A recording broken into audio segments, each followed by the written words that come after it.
Bueno, ahora explicaremos un poquito el movimiento obrero, ¿no? Hemos visto la revolución industrial, hemos visto la mala situación de los obreros, ya vemos cómo se organizaron para cambiar esta situación, ¿no? Eh, el primer movimiento obrero importante es el ludismo, ¿no? A partir del nombre de un obrero de Manchester, Ned Flood, que va a destruir maquinaria y de ahí viene el nombre del ludismo, ¿no? O sea, básicamente este movimiento que va a ser primero muy espontáneo, eh, va, va lo que hacían básicamente era destruir maquinaria, ¿no? Quemar fábricas, como en este caso aquí veis un dibujo de la fábrica Bonaplata de Barcelona, ¿no? Claro, la introducción de la maquinaria había supuesto quitar puestos de trabajo y también un descenso, como veis aquí, Francia y Alemania, bastante claro de los sueldos, ¿no? Entonces los obreros van a pensar que su enemigo era la maquinaria, ¿no? Que el problema era la máquina y por eso esta reacción de atacar y destruir máquinas. Pero claro, atacar y destruir máquinas no solucionaba nada. O sea, lo único que hacían era quitar más puestos de trabajo, ¿no? Porque estas fábricas quemadas o estas máquinas destruidas pues ya no permitían dar trabajo y realmente el problema no son las máquinas ayudan, ¿no? a mejorar nuestra vida, a hacer la vida más fácil. El problema es cómo está organizado el sistema, ¿no? Y cómo se utilizan. ¿Mm? Entonces, aparte de que no soluciona nada, los gobiernos van a ser muy duros, ¿no? Con el movimiento ludita.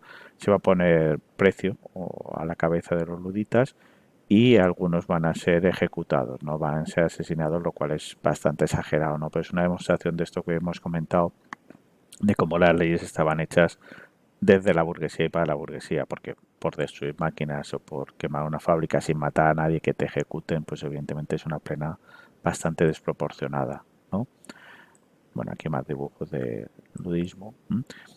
También os quería comentar que actualmente también hay movimientos neoluditas, ¿no? Que igualmente culpan a las máquinas, ¿no? De cada vez lo más difícil que es encontrar puestos de trabajo que no pueda realizar una máquina y que esto supone una reducción de los puestos de trabajo. Pero ya digo que el problema no son las máquinas, el problema es la organización del sistema en sí.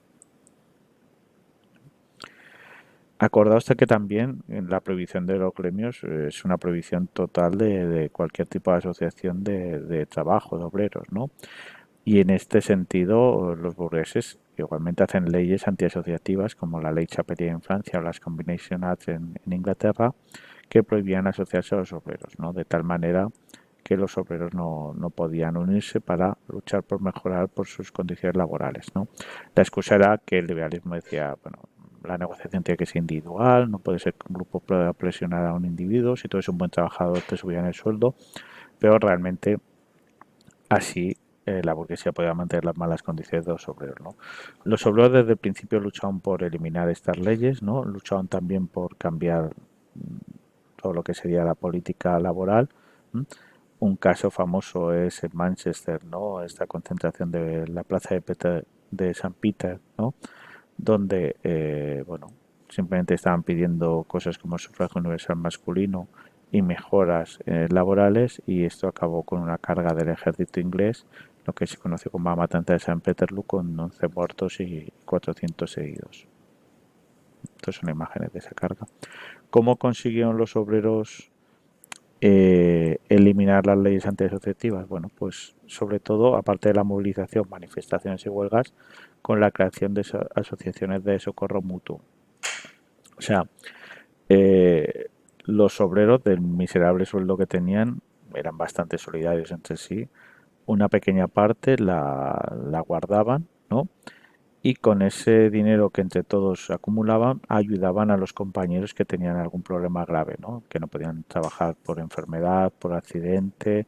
O sea, se ayudaban entre sí. Por eso se dicen sociedades de socorro mutuo. Eh, claro, una vez que tenían este dinero ahorrado, los obreros podían muy fácilmente, y es lo que hicieron, este dinero que estaba en cajas, que se dicen cajas de resistencia, ¿no?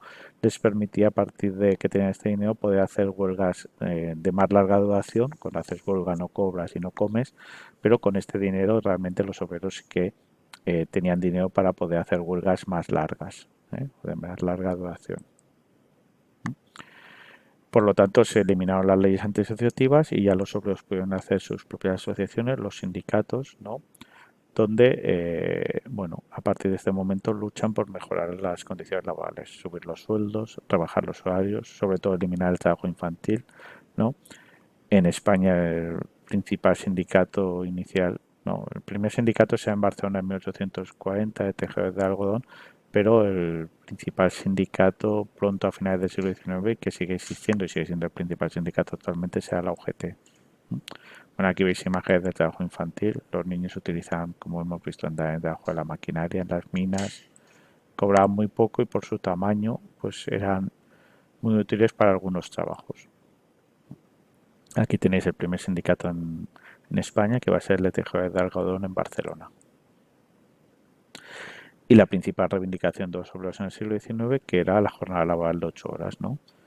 El día tiene 24 horas, 8 horas para trabajar, 8 horas de placer, de ocio, para hacer lo que tú quieras y 8 horas de sueño, ¿no? Estos son unos bonos de un sindicato francés. Y aquí tenéis una chapa de un sindicato inglés, ¿no? Porque esta reivindicación evidentemente fue pues de los sindicatos de todos los países del mundo, las 8 horas. Y aquí el primer sello de la Unión General de Trabajadores que creó Pablo Iglesias a finales del siglo XIX en España, ¿no?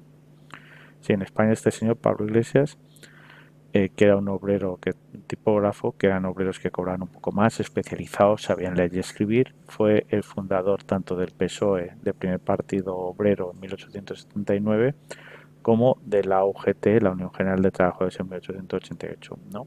Acordaos que aparte de esta lucha obrera también hay una lucha política, ¿no? O sea, como en Inglaterra se crea el cartismo, ¿no?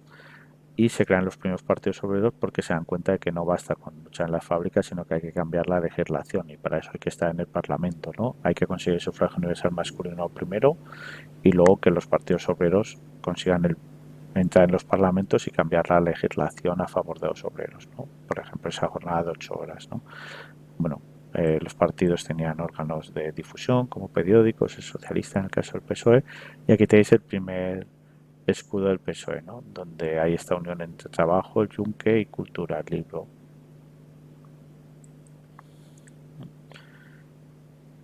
Y luego lo que aparece también en el siglo XIX son las dos grandes ideologías del movimiento obrero, que sería el marxismo y el anarquismo, ¿no?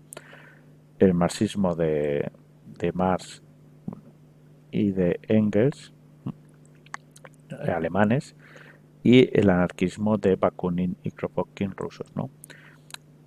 Tanto unos como otros se dan cuenta de la mala situación de los obreros, ¿no?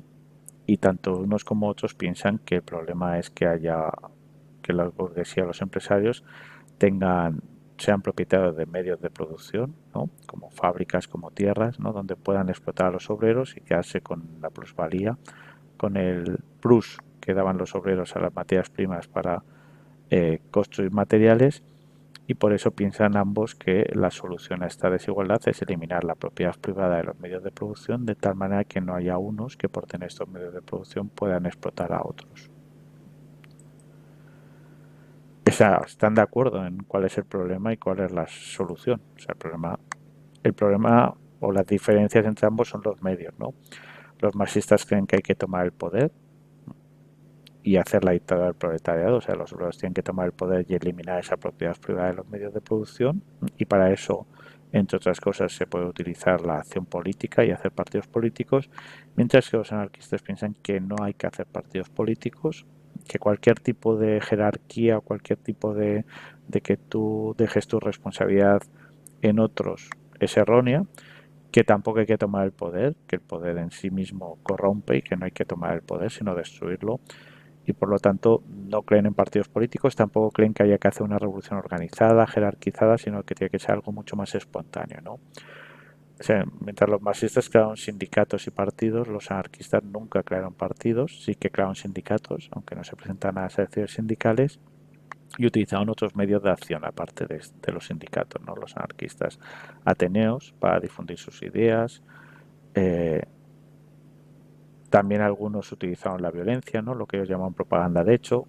Pensaban que si mataban a alguien importante se produciría una revolución espontánea, ¿no? Entonces aquí veis un intento de asesinato de Alfonso XII, o la bomba que tiraron en el liceo. Ellos pensaban que si se producía un caos, por estos atentados, un vacío de poder, habría una revolución espontánea, ¿no?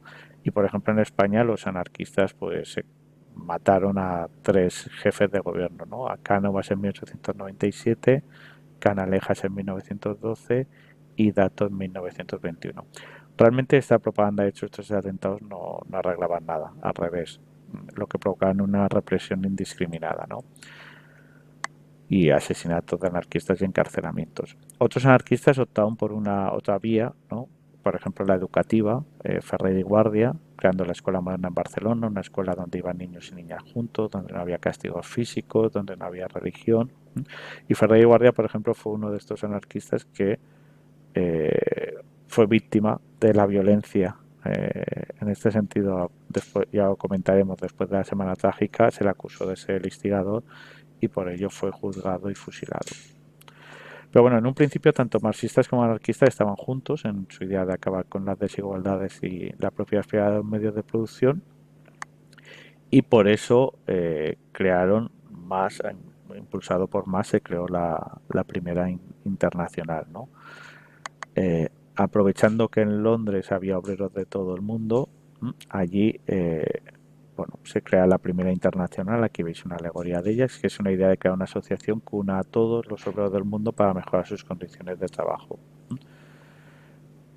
Pero esas diferencias entre anarquistas y marxistas que acaban con la expulsión de los anarquistas, la guerra franco-prusiana, donde a pesar de que la internacional había dicho que los obreros no debían ir a la guerra, los obreros fueron a ella, y el fracaso de la comuna, que es un levantamiento con ideología en gran parte derivada de la internacional, que demostrar a los gobiernos lo peligrosa que es la internacional y se inicia a partir de entonces una persecución de la misma. Todo esto llevó a que finalmente la primera internacional fracasase y acabase pues diluyéndose, ¿no? No obstante, bueno, esto es una imagen de la guerra franco-prusiana. Yo digo, la internacional dijo a los obreros, la guerra solo beneficia a los empresarios, los obreros no tenéis que ir a la guerra, pero el sentimiento nacional fue superior al sentimiento obrero. No obstante, se intentó una segunda internacional, se creó una segunda internacional en París, en el centenario de la Revolución Francesa, en la Exposición Internacional de París en 1889. Aquí tenéis de nuevo otra alegoría de esa internacional, eh, en la cual ya no había anarquistas, solo marxistas, y en la cual se intenta unir a los obreros diciendo vamos a crear símbolos como tienen los países, ¿no? Ya había la bandera roja como símbolo del movimiento, se crea un himno, la internacional, ¿no?